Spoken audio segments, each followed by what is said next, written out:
Actually, we were talking about Maxwell's modification of Ampere's law. Okay, but the current flowing between the capacitor plate, that is not due to the free electron, but later you will see what is that current and what is the origin of that current. Okay, the current flowing through the external wire is conduction current, that is because of the free electron. Okay, that current Maxwell suggested that the current is displacement current.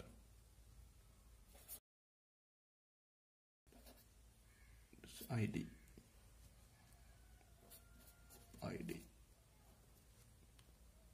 Okay. Now the total current will be what will be the total current? Conduction current plus displacement current. Now the circuit is completed. ഇവിടെ പറഞ്ഞതിന് ചുരുക്കം എത്രയേ ഉള്ളൂ, capacitor പ്ലേറ്റിന് ഇടയിൽ ഒരു gap ആണുള്ളത്, അതിലൂടെ conduction കറണ്ടിന് flow ചെയ്യാൻ കഴിയില്ല, ഇലക്ട്രോൺസിന് ഫ്ലോ ചെയ്യാൻ കഴിയില്ല. പക്ഷേ നമ്മുടെ വീടുകളിലേക്ക് ഉപയോഗിക്കുന്ന ബൾബുകളും ഫാനുകളും ഒക്കെ വർക്ക് ചെയ്യുന്നുണ്ട്. കാരണം കപ്പാസിറ്റർ പ്ലേറ്റിന് ഇടയിൽ ഗ്യാപ്പ് ആണെങ്കിലും ഈ ഇലക്ട്രിക് സർക്യൂട്ടുകളൊക്കെ വർക്ക് ചെയ്യുന്നുണ്ട്. അപ്പം എന്തായിരിക്കും കാരണം? ഇതിനിടയിലും ഒരു കറണ്ട് ഫ്ലോ ചെയ്യുന്നുണ്ടാവാം. then only the circuit will be completed. That current is called the displacement current. Okay. അപ്പോൾ മാക്സ്വെല്ലിന്റെ സജഷൻ എന്ന് വെച്ച് കഴിഞ്ഞാൽ he modified the Ampere's law. That is, initially the Ampere's law was defined for this conduction current. That is a steady current.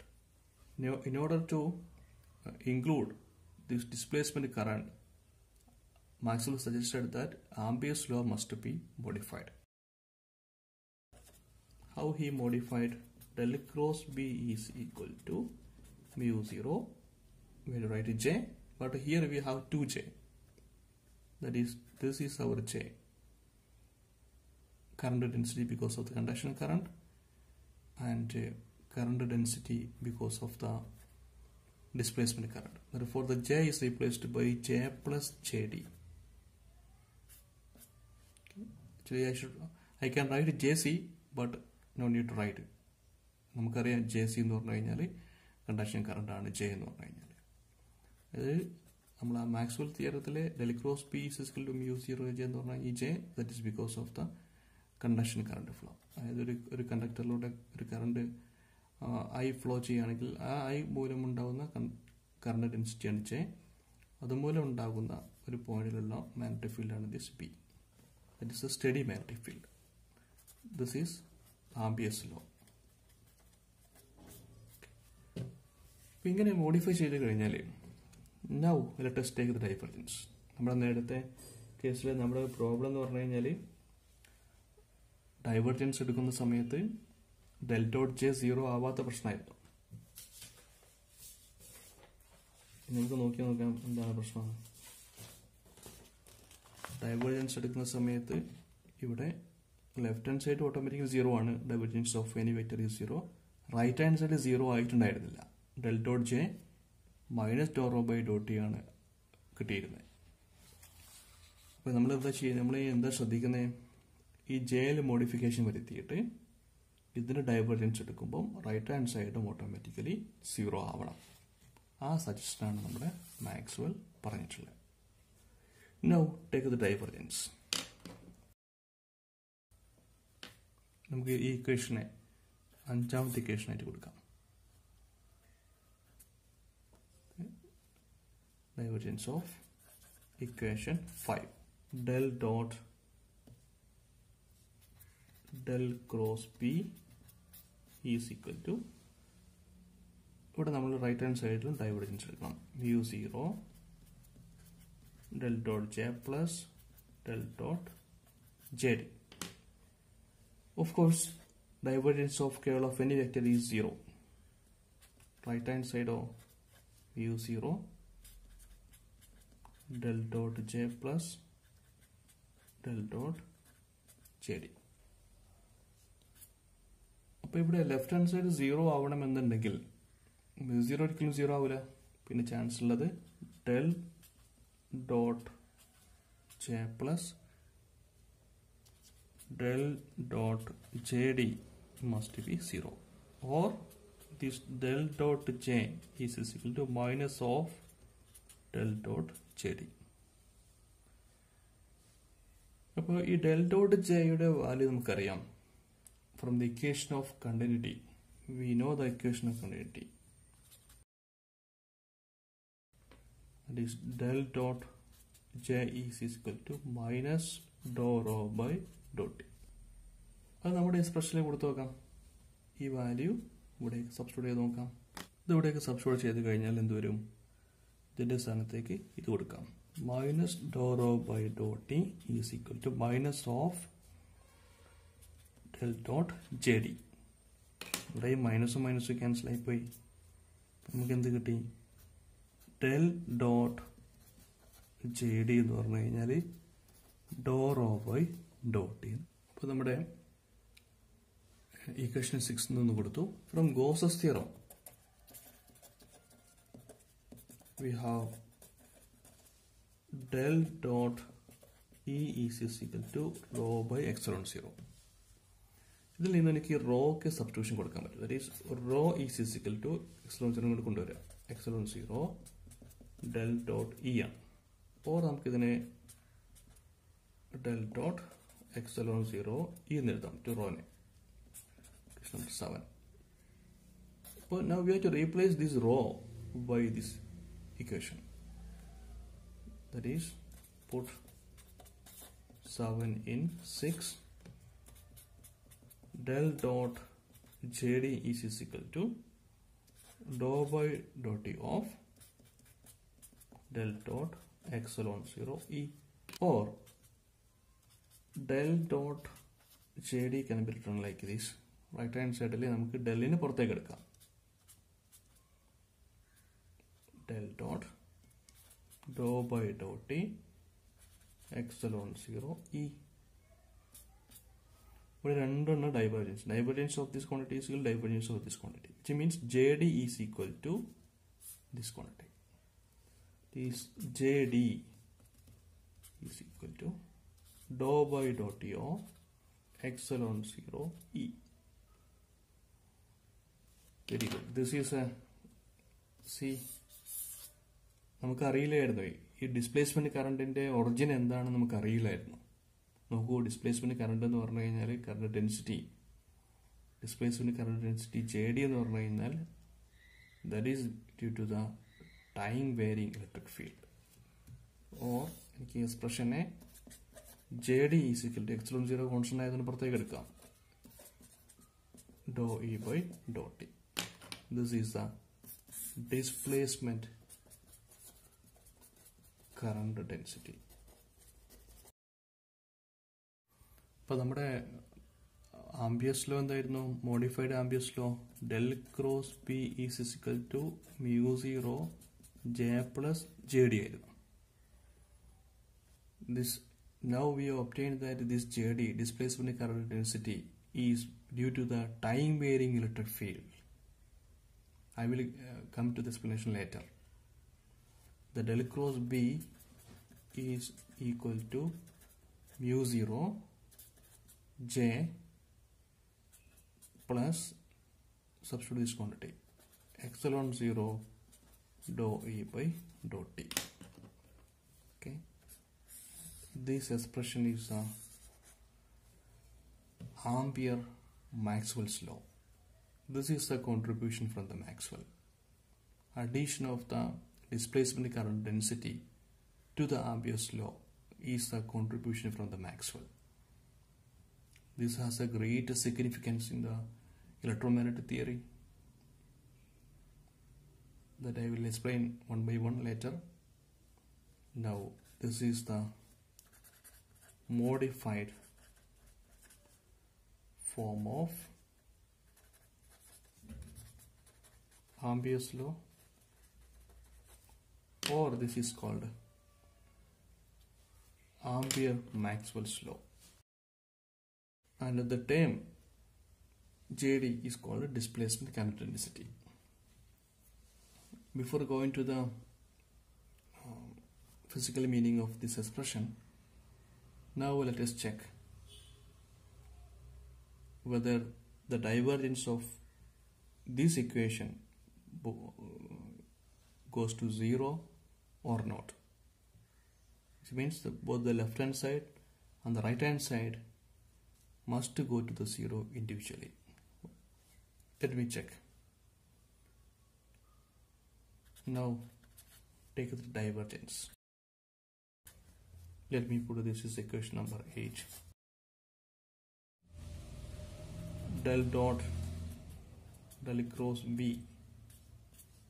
Right, left hand side divergence, right hand side if I take divergence, that will be mu dot J, plus epsilon 0 dou by dou T del dot E. Left hand side എന്തായാലും പൂജ്യമാണ്. Divergence of a curl of any vector is 0. Let me check this right hand side. Here this is mu 0 del dot J എന്ന് പറഞ്ഞാൽ നമുക്കറിയാം minus dou rho by dou D. Let it be del dot J. Now let us come to here.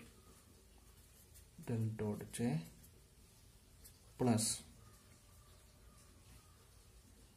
എന്താണ് del dot E എന്ന് പറഞ്ഞു കഴിഞ്ഞാൽ del dot E is equal to rho by epsilon 0 or epsilon 0 del dot E means rho. ഇവിടെ നമുക്ക് എന്ത് ചെയ്യാം, ഈ ക്വാണ്ടിറ്റിയുടെ സ്ഥാനത്തേക്ക് നമുക്ക് റോ എന്ന് സബ്സ്റ്റിറ്റ്യൂട്ട് ചെയ്യാം. ദാറ്റ് ഈസ് അപ്പോൾ ഈ ക്വാണ്ടിറ്റി എന്താവും, this time will be doh by Dr T of rho എന്നായിട്ട് മാറും. Del dot J plus doh rho by Dr T എന്നായിട്ട് മാറി. ഇവിടെ mu 0 del dot J dou rho by dou T എന്താ, from the continuity equation. From continuity equation del dot J is equal to minus of dou rho by dou T. But dou rho by dou T means minus of del dot J. അപ്പോൾ ഇവിടെ നമുക്ക് ഇതിൻ്റെ സ്ഥാനത്തേക്ക് minus കൊണ്ട് കൊണ്ടുവന്നാൽ minus of del dot J. See these quantities, del dot J minus del dot J is equal to 0. അപ്പോൾ right hand side automatically 0 ആയിട്ട് പോകുന്നുണ്ട്. അപ്പോൾ എന്ത് മനസ്സിലായി, ഈ ഒരു ഡിസ്പ്ലേസ്മെന്റ് കറണ്ട് ഡെൻസിറ്റി ഇവിടെ ആഡ് ചെയ്തപ്പോഴേ നേരത്തെ ഉണ്ടായിരുന്ന ഇൻകൺസിസ്റ്റൻസി അങ്ങോട്ട് റിമൂവ് ചെയ്തു. നേരത്തെ ഉണ്ടായിരുന്ന പ്രോബ്ലം ഇപ്പോൾ സോൾവ് ആയി. That is addition of the displacement current density to the Ampere's law is the contribution of Maxwell. ഇതാണ് ആംപിയർ മാക്സ്വെൽ ലോ. ഓക്കെ, ഈ ഇക്വേഷനിൽ this quantity is the conduction current density, this is the displacement current density.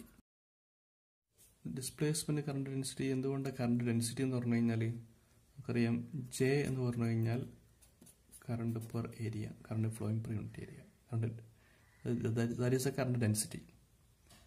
ഈ I എന്ന് എഴുതുകയാണെങ്കിൽ J A എന്ന് എഴുതാം. നമുക്ക് ഈ ജെ ഇവിടെയുള്ള ഡിസ്പ്ലേസ്മെന്റ് കറണ്ട് ഡെൻസിറ്റി ഈ കേസിൽ J D that is എക്സലോൺ 0 dou E by dou T into A,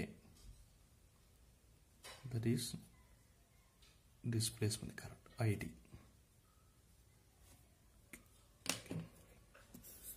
നമുക്കറിയാം ഫ്ലക്സ് എന്ന് പറഞ്ഞു കഴിഞ്ഞാൽ phi is equal to E dot A ആണ്. ഇലക്ട്രിക് ഫ്ലക്സ് ആണെങ്കിൽ ഫൈ എന്ന് എഴുതും, മാഗ്നറ്റിക് ഫ്ലക്സ് ആണെങ്കിൽ എന്ത് എഴുതും, phi B is equal to B dot A എന്ന് എഴുതും അല്ലെ. മാഗ്നറ്റിക് ഫ്ലക്സ് ആണെങ്കിൽ ബി ഡോട്ട് എ എന്ന് എഴുതും.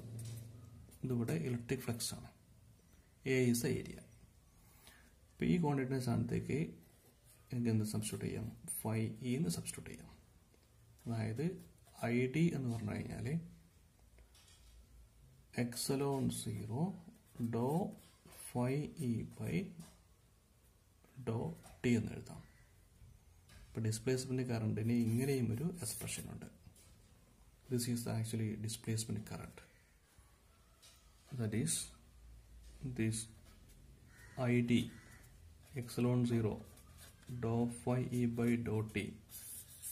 This is called displacement. ഇനി നമുക്ക് ഇതിന്റെ ഫിസിക്കൽ മീനിങ്ങിലേക്ക് വരാം. എത്രത്തോളം ഇമ്പോർട്ടൻ്റ് ആണ് ഈ ടേം എന്ന് പറഞ്ഞു കഴിഞ്ഞാൽ ഇവിടെ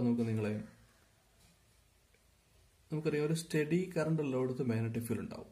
that magnetic field B study magnetic field. ഇവിടെ ഒരു ടൈം വേരിങ് ഇലക്ട്രിക് ഫീൽഡ് ഉള്ള സ്ഥലത്തും ഒരു ടൈം വേരിങ് മാഗ്നറ്റിക് ഫീൽഡ് ഉണ്ടാവും എന്നുള്ളതാണ് ഈ ഇക്വേഷന്റെ physical meaning. Time varying electric field can create a magnetic field P. That is the very important concept in the electromagnetic theory. ഈ ഒരു കൺസെപ്റ്റാണ് ഇലക്ട്രോമാഗ്നറ്റിക് തിയറിയെ ആകെ മാറ്റിമറിച്ചിട്ടുള്ള ഒരു കൺസെപ്റ്റ്. ഇലക്ട്രോമാഗ്നറ്റിക് വേവ്സിന്റെ ഒറിജിൻ അത് വരുന്നത് ഈ ഒരു ടേമിന്റെ ഡിസ്പ്ലേസ്മെന്റ് കറണ്ടിന്റെ കണ്ടുപിടുത്തത്തിൽ നിന്നാണ്. ഞാൻ ഈ ഇക്വേഷൻ ഒന്നുകൂടി ഇങ്ങോട്ടേക്ക് മാറ്റി എഴുതാം. അപ്പോൾ നമുക്ക് കിട്ടിയിരുന്ന എക്സ്പ്രഷനാണ് ഇതൊക്കെയാണ് ഡിസ്പ്ലേസ്മെന്റ് കറണ്ട്. അപ്പോൾ ഇവിടുത്തെ physical mean time varying electric field can create A time varying magnetic field. Okay, ഇപ്പോൾ ഒരു ടൈം വേരിങ് ഇലക്ട്രിക് ഫീൽഡ് ഒരു ടൈം വേരിങ് മാഗ്നറ്റിക് ഫീൽഡ് ഉണ്ടാക്കാൻ പറ്റുമെന്നുണ്ടെങ്കിൽ നമ്മുടെ ഫാരഡേസ് ലോയിൽ നിന്നും നമുക്കൊരു കാര്യം അറിയാം. del cross E is equal to minus dou B by dou T. എവിടെയാണോ ടൈം വേരി മാഗ്നറ്റിക് ഫീൽഡ് ഉള്ളത് അതിൽ നിന്നും ഇലക്ട്രിക് ഫീൽഡും ഉണ്ടാക്കാൻ പറ്റും. അതായത് എവിടെയാണോ ടൈം വേരി ഇലക്ട്രിക് ഫീൽഡ് ഉള്ളത് ആ പോയിന്റിൽ ടൈം വേരി മാഗ്നറ്റിക് ഫീൽഡ് ഉണ്ടാവും. ഇനി എവിടെയാണോ ടൈം വേരി മാഗ്നറ്റിക് ഫീൽഡ് ഉള്ളത് അവിടെ ഇലക്ട്രിക് ഫീൽഡ് ഉണ്ടാവും. തിരിച്ചിങ്ങോട്ടേക്കും. That is the beauty of this equation. If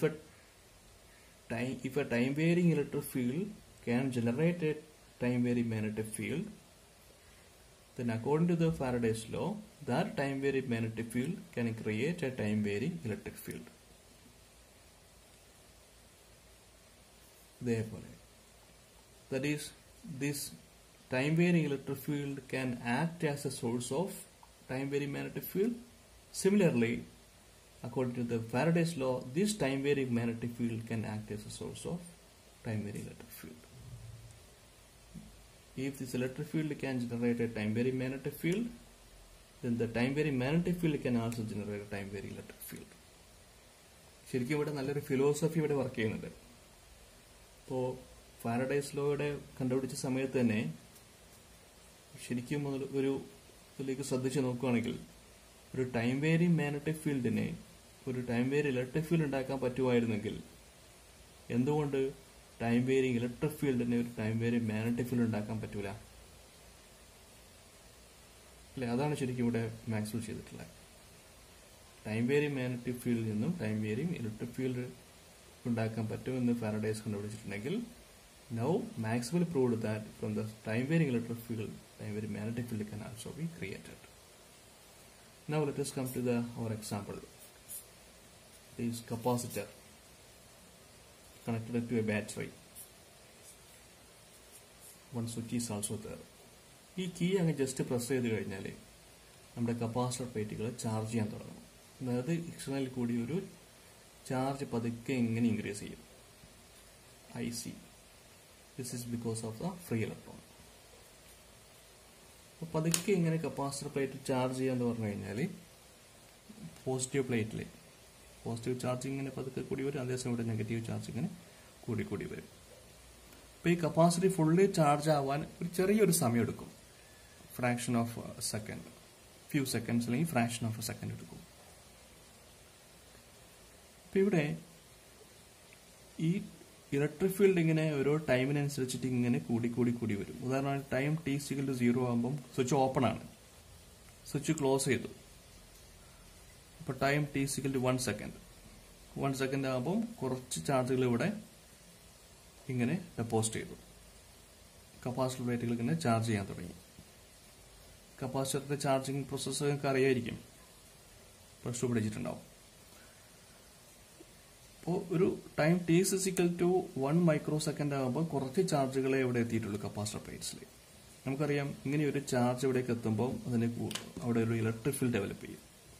കൂടുതൽ ചാർജ് എത്തുമ്പോൾ കൂടുതൽ ഇലക്ട്രിക് ഫീൽഡ് ഇങ്ങനെ ഡെവലപ്പ് ചെയ്യും, ഫ്രം പോസിറ്റീവ് ടു നെഗറ്റീവ്.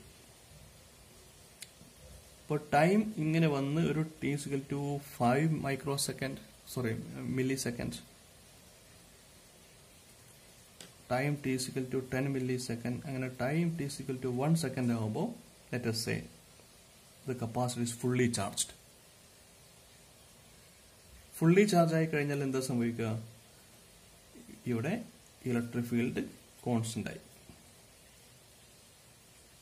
അപ്പോൾ ഒരു ടൈം വേരി ഇലക്ട്രിക് ഫീൽഡ് അല്ല. ഇപ്പൊ കപ്പാസിറ്റർ ചാർജ് ചെയ്യുമ്പോഴോ ഡിസ്ചാർജ് ചെയ്യുമ്പോഴോ, അതായത് ബാറ്ററിയുമായി കണക്ട് ചെയ്ത് കീ നിങ്ങൾ ജസ്റ്റ് പ്രസ് ചെയ്ത് കഴിഞ്ഞാൽ കപ്പാസിറ്റർ സ്റ്റാർട്ട് ചാർജിങ്. ആ സമയത്ത് ഇവിടെ ഡെപ്പോസിറ്റ് ചെയ്യുന്ന ചാർജ് കൂടി കൂടി വരും. ടൈം വേരിയിങ് ഇലക്ട്രിക് ഫീൽഡ് ഇവിടെ ജനറേറ്റ് ചെയ്യും. കപ്പാസിറ്റർ ഫുള്ളി ചാർജ് ചെയ്തതിന് ശേഷം ഒരു സ്റ്റഡി ഇലക്ട്രിക് ഫീൽഡ് ആണ് ഉണ്ടാവുക. ചാർജുകൾ ഇങ്ങനെ ഇങ്ങോട്ട് ഫ്ലോ ചെയ്യുന്നില്ല. പിന്നെ ഇപ്പൊ ഇവിടെ ഉണ്ടായിട്ടുള്ള കപ്പാസിറ്റർ പ്ലേറ്റ്സിന്റെ ഇടയിലെ ഉണ്ടായിട്ടുള്ള ഈ electric field, that is a time varying one during charging and also discharging.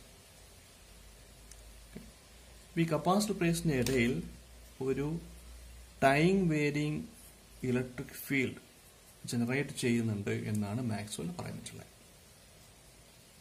അങ്ങനെ ഒരു ടൈം വേരിയിങ് ഇലക്ട്രിക് ഫീൽഡ് ഉണ്ടെങ്കിൽ മാക്സ്വെല്ലിന്റെ നിയമം അനുസരിച്ച് അവിടെ ഒരു ടൈം വേരിയിങ്, ഇതേ പോയിന്റിൽ തന്നെ ഒരു ടൈം വേരിയിങ് മാഗ്നറ്റിക് ഫീൽഡ് ഉണ്ടാവും.